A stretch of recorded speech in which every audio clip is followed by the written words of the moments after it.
Zax apakah akan menjadi prioritas banning juga dari Smart Omega? So without any further ado, let's go. Let's check hero-hero apa yang akan lepas di drafting phase antara Smart Omega yang berhadapan dengan Fnatic Onyx.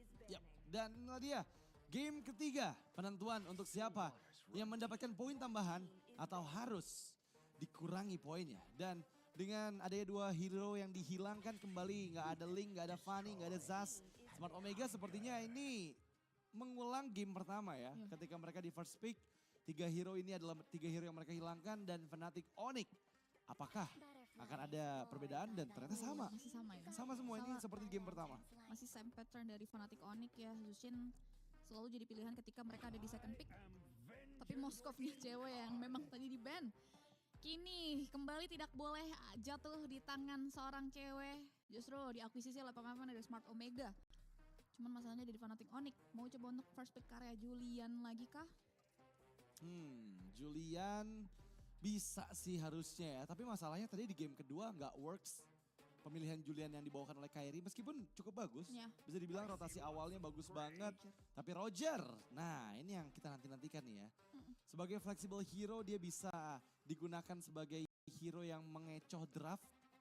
Tapi apakah Julian akan dilepaskan? Karena Andoryu juga salah satu user Julian. Nah iya itu dia nih ya, agak sedikit tricky nih nampaknya untuk Fnatic Onyx di game yang ketiga ya. Kira-kira apa yang dipersiapkan oleh Coach Yep dan nampaknya Luoyi terlebih dahulu. Wow, ini semakin seru lagi sih game yang mau coba untuk dipertontonkan.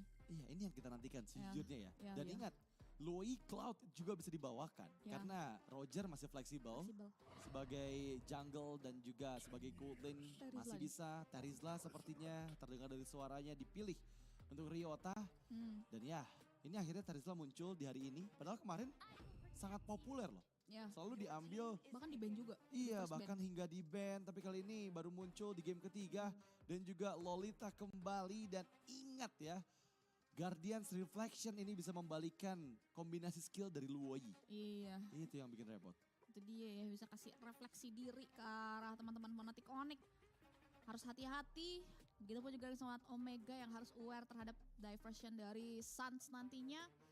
Tapi Fnatic Onyx mereka mau coba untuk secure hero apa dulu nih. Kiboy punya hero kayak yang mereka coba untuk di-secure. Tapi ternyata dengan adanya Julian ini menguak posisi bahwa Roger akan dipegang oleh cewek harusnya ya. Iya harusnya ya. Masih loh 3 game Julian. Tapi lagi-lagi dengan pemilihan Julian yang ketemu sama Lolita. Enhance sight atau skill yang dilemparkan dari Julian. Itu pun bisa dipantulkan. Jadi tetap timing dari penggunaan semua basic attack dan juga source skill yang dikeluarkan oleh Fnatic Onyx harus berhati-hati di hadapan dari Lolita. Dan Aurora dari Ukir ini di respect. Wow ini yang paling penting sih. Karena tadi benar-benar merepotkan buat Fnatic Onyx. Loh. MVP juga ya kan. Begitupun juga dengan Smart Omega yang harus respect terhadap penggunaan hero dari Kiboy. Ada Chow di sana yang bakal coba untuk ditutup ya. Entah ada power assassin lagi yang bakal coba untuk diamankan oleh Smart Omega di game kita yang ketiga kali ini. Karena Fnatic Onyx satu terakhir mereka benar-benar target karya Ukir punya hero. Ada Vexana di sana yang coba untuk mereka tutup di game yang terakhir. Iya, masalahnya sekarang Hayabusanya kembali terbuka loh. Dan kita tahu Hayabusa ke arah Luoyi ini enak banget. Jadi target yang mudah untuk digapai. Dengan Minotaur, hero power dari Chaknu yang di respect band juga nggak boleh dibiarkan ke arah Onyx sebagai kombinasi skill dari Luoyi dan juga Minotaur. Masih ada Tigreal untuk Kiboy untuk menangkap, tapi ya kalau ketemu sama Assassin susah juga sih Tigreal ya. Iya. Karena nggak semudah pakai Chow yang bisa ngelock satu. Implosionnya harus tepat banget kalau emang menggunakan Tigreal sebagai roam dari Fnatic Onyx. Itu dia. Dan pilihannya mengarah ke area Ruby ini untuk mengantisipasi juga kiranya ada hero-hero Assassin, Hayabusa mungkin kembali muncul. Apalagi ini masih cukup fleksibel ya. Mungkin belakangan ini kita lihat tadi tangan Lutfi. Betul. Untuk Ruby. Lebih seringnya Lutfi yang pegang ya untuk Fnatic Onyx ya. Smart Omega, jungle dan juga mid lane. Ukir dan Andoryu belum ada hero-nya. Hayabusa masih available dan memang sangat mudah untuk bisa mempanis Suns seperti tadi di game sebelumnya. Ke arah Zushin semudah itu untuk digapai. Ke arah Luoyi harusnya juga mudah dibuat digapai. Tapi apakah kembali akan menggunakan Assassin untuk Andoryu? Dan terlihat Novaria, hero yang ada di ujung belakang dari pertahanan Smart Omega. Dan satu pilihan hero terakhir. Wow, Novaria dan Baxia. Baxia. Oke. Baxia pick. Ini menarik loh. Ini udah lama gak kita lihat juga Cipi? Iya, udah lama nggak kita lihat ya. Sempat beberapa kali absen juga ya. Dipakai oleh Lens dari Bigetron Beta. Dan itu works banget ketika mereka membuat teman-teman dari Liquid Philippines sedikit kalang kabut. Dan ya kalau kita ngomongin Baxia juga sebetulnya masih bisa catch up dengan power rotasi dia. Yeah. Clearingnya juga gak begitu lama ya. Betul. Sehingga head to headnya masih so-so lah. Kemudian kalau kita lihat nantinya ada di Turtle atau bahkan Lord Dance. Yang dari tadi ini jadi poin juga buat keduanya apalagi di Lord Dance. Iya, terutama dengan mengambil Baxia berarti menandakan strategi dari Smart Omega Philippines ini akan lebih berfokus untuk memenangkan objektif Melissa. kontesnya. Dan Oh Cici. Cici, wah berarti Lutfi akan menggunakan Cici sebagai XP lane dan Keyboy yang membawakan Ruby dan akan menjadi matchup yang sangat menarik karena ingat Fnatic Onyx mereka membawa 4 fighter bahkan dengan Roger, Ruby, Julian dan juga Cici. Gak ada hero tank, gak ada hero durable. Mereka mengandalkan lini belakang dengan adanya Luoyi.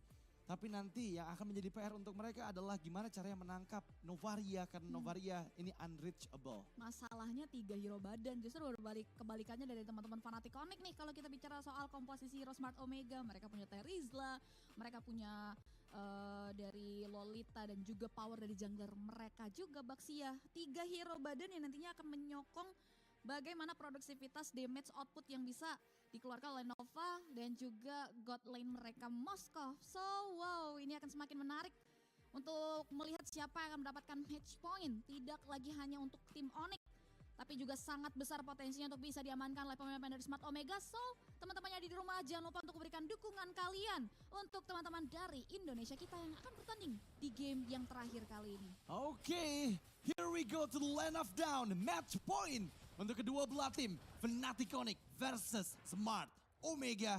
Dan selamat menyaksikan. Oke, first thing firstnya ini agak berbeda dengan game yang sebelumnya ya. Keyboy What? Dicuri? langsung bermain proaktif dan sukses untuk nge-steal karya Purple Buff. Dicuri purple buff-nya oleh Keyboy. Karena retributions dari Andoryu digunakan di awal dia mulai ke arah purple buff. Dan ini akan menjadi efek domino. Karena Kairi lihat langsung ke lava golem. Kairi udah level 3, dia siap untuk team fight. Keyboy memang kehilangan cukup banyak HP tapi lava golem sepertinya harus dilelakan ke arah Fnatic Onyx. Udah. Mereka coba untuk maksimalin power early-nya yang mereka cari ya. Karena keunggulan dari Fnatic Onyx adalah mereka bisa menciptakan damage lebih awal. That's why itu yang bakal coba untuk maksimalkan. Tapi ada tabrakan ke Kairi. Wah ini masalahnya Kairi kehilangan banyak HP dan untungnya Enhanced Sword bisa dia gunakan untuk escape dari sergapan 3 player Smart Omega.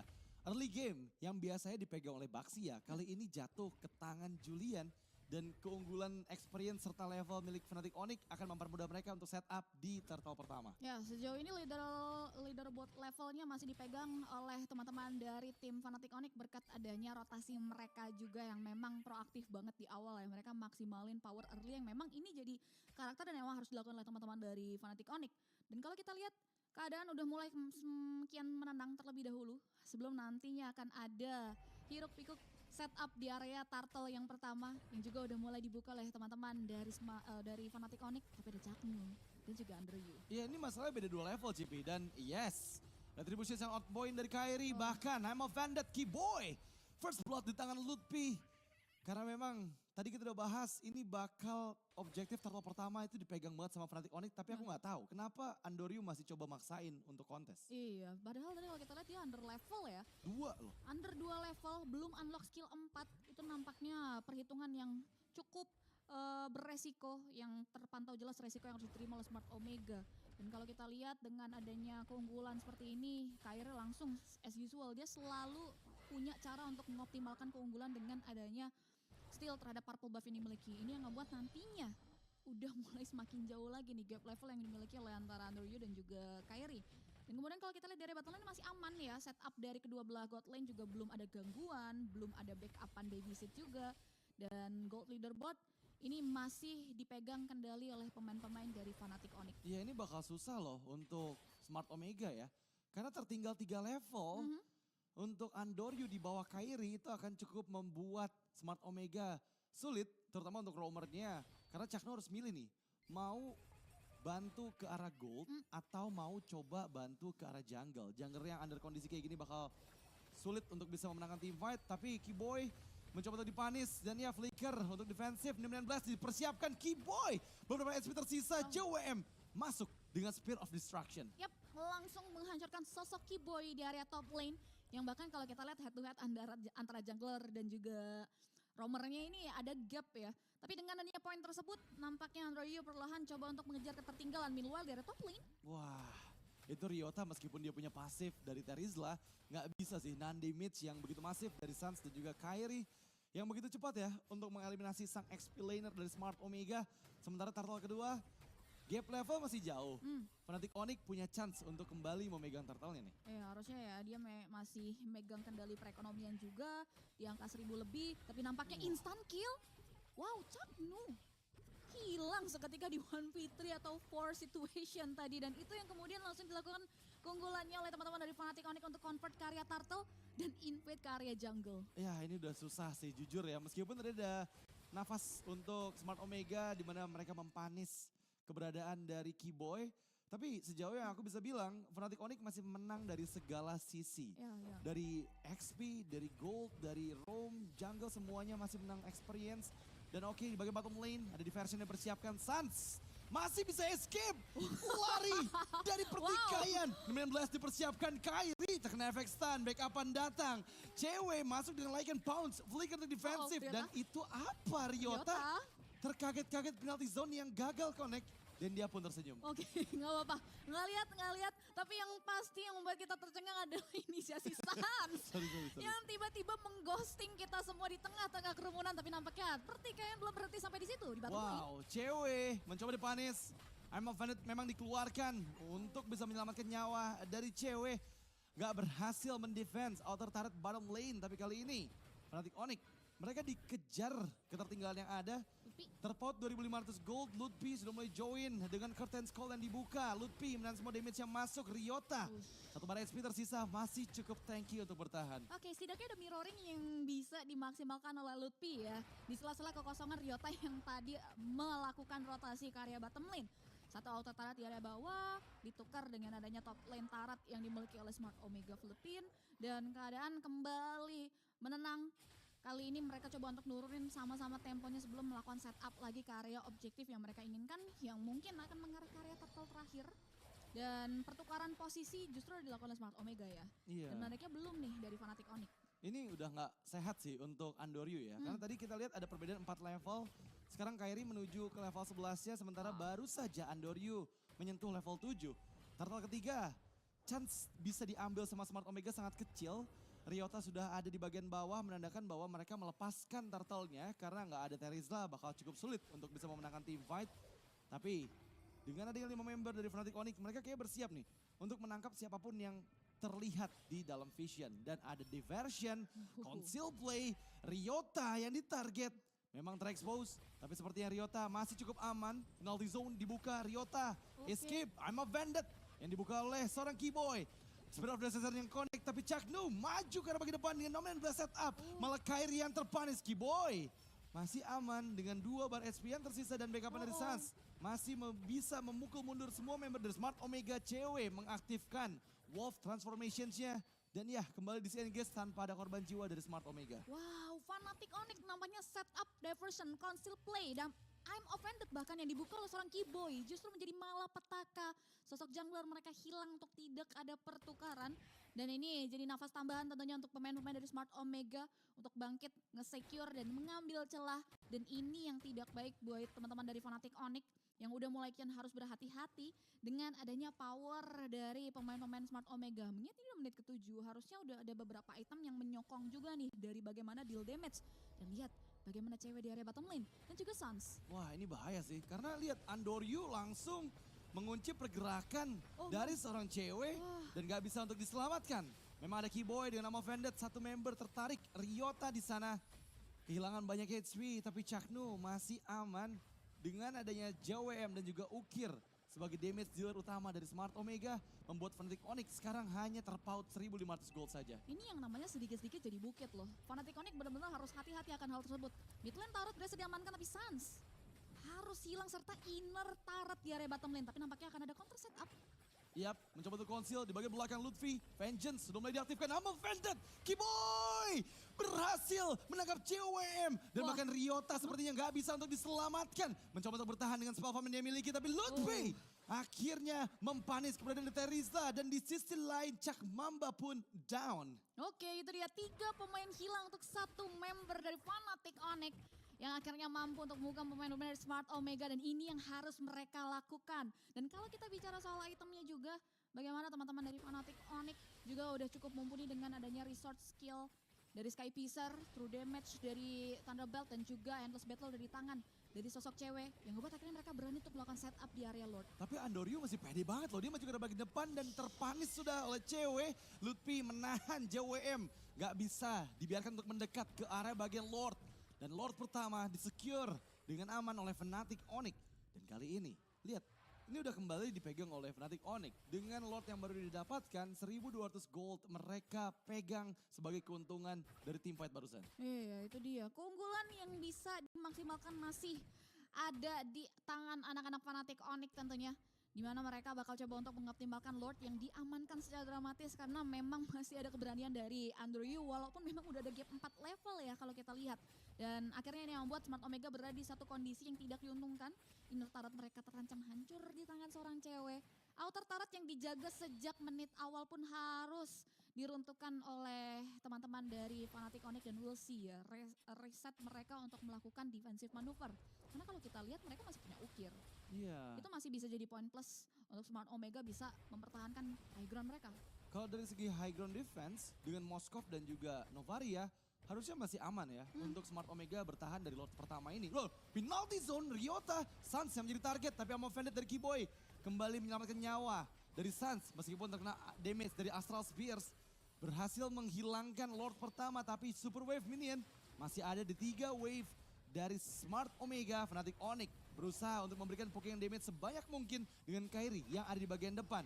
Berhati-hati mundur ke bagian belakang, Enhanced Swords. Dan Sans mempersiapkan diversion. Mengirim Kiboy dan langsung masuk. Tapi lihat ada masih di game ketiga Fnatic Onyx dengan Lord pertama yang mereka dapatkan belum mampu menghancurkan base turret dari Smart Omega Philippines. Ya, Dan itu yang tadi disiplin. aku bahas ya. Ini nggak adanya atau aku bisa bilang 4 fighter dari Fnatic Onyx itu susah sih buat nembus Moskov dan juga Novaria yang ada di dalam area high ground. Ya mereka harus masih respect ya dengan adanya komposisi mereka untuk melakukan defensif karena memang masih punya high ground potensial, ditambah lagi Novanya juga udah punya glowing, ada Enchanted Talisman. Nah ini yang perlu dimaksimalkan nih dengan adanya pengambilan item yang tersendat ya karena ada beberapa ketertinggalan juga yang harus dialami oleh pemain-pemain dari Smart Omega. Tapi Moskov setidaknya udah ngamanin karya item premiernya ya, Golden Staff, adanya Corson Sight dan juga Demon Hunter Sword, tinggal space aja yang memang dibutuhkan oleh sosok JWM yang memang harus diperhatikan. Nampaknya ada informasi, Wah, ada diversion. Diversion mengirimkan cewek loh. Ya. Berbahaya sekali ya. Curtain Skull menangkap 2 member di sana, Ryota dan juga Andoryu. Amon Vended, Kiboy memang gagal penalti zone. Ryota malah mengunci pergerakan Kiboy. Berhasil dihilangkan dan Kairi pun hilang. Berbahaya karena Sans memang ada pertukaran dengan JWM tapi dirinya menjadi tarik ketiga dengan double. Dipegang oleh Ukir. Cewek dikejar oleh The Baxia Shield United tapi cewek satu melawan banyak. Dia masih bisa mempanis Andoryu yang kehilangan cukup banyak HP tapi sekarang 2 melawan 3 Lutfi. Dan juga cewek berusaha membalikan keadaan. Duo versus trio dan Ryota dipanis juga. Mega kill. Outplay yang begitu manis dari Lutfi. Dan this is Lutfi Boss. Berhasil menghilangkan member keempat dari Smart Omega Philippines. Wah, the outplay, perbedaan kuantitas nampaknya tidak menjadi satu buah kesulitan buat teman-teman dari Fnatic Onyx. Bagaimana 3 nyawa dari Fnatic Onyx yang hilang dibayarkan juga dengan adanya 3 member dengan sangat kontan melalui kolaborasi antara Lutfi dan juga cewek. Dan dengan adanya keunggulan tersebut dan juga timing yang bisa dimaksimalkan oleh Kairi sehingga Lord lagi-lagi presentasinya dipegang oleh pemain-pemain dari Fnatic Onyx. Ini Lord yang berbeda, harusnya Lord yang sudah enhance. Iya, karena udah di atas menit 12 juga ya. Tapi tadi momentum bagus banget sih. Asli. Ketika Baxia dari Andoryu kehilangan setengah HP-nya, itu membuat movement speed boost untuk cewek. Ya, Sehingga cewek juga susah buat dikejar, dia bisa berlarian dengan wolf formnya. dan membalikan keadaan. Karena Sky Piercer yang aktif dari cewek bisa mempanis langsung Andoryu meskipun kita lihat tadi HP-nya masih ada 3 atau 4 bar HP ya. Tapi ya untuk Lord kedua ini sepertinya bisa untuk Onyx menembus pertahanan baik dari mid lane dan juga top lane best threat Smart Omega. Apakah mereka mampu untuk mempertahankan semua base-nya dari sergapan Lord kedua? Oh sih, karena ya udah mulai dimainin nih tree laning push-nya dan nampaknya tidak ada passive base. Yang ngebuat Fnatic Onyx enak banget untuk masuk karya high ground defender dari Smart Omega. Dan Smart Omega lihat langkah mundurnya sejauh itu loh. Iya, 3 base threat dihancurkan, War X di tangan dari cewek. Lutfi memegang kendali JWM dan juga Andoryu. Memang ada Spirit of Destruction terpaksa untuk flicker. Tapi lihat Ryota terlalu maju karena bagian depan dipanis sudah oleh Sans. Dan sekarang Lord masih available. Cewek terbang dengan double yang dia kantongi. Dan terwipe out sudah. Triple kill by cewek menutup Smart Omega di game ketiga. Wow, what a great play. Fnatic Onyx berhasil membuat Smart Omega Philippines bertekuk lutut dengan hasil akhir 2-1. Game dramatis yang consistently dibawa oleh kedua belah tim. Mampu untuk membuat kita semua tercengang. Apalagi di last minute Lord yang tidak bisa dihandle karena memang power damage yang unbalance ya. Karena power damage defense, lebih power defense-nya teman-teman Smart Omega ini tersendat dengan ada ketertinggalan item. Sehingga akhirnya Fnatic Onyx mampu untuk meringkus teman-teman Smart Omega di match kita yang pertama. Dan ini dia, bicara soal item, keunggulan perekonomian yang membuat akhirnya damage yang ditorehkan oleh pemain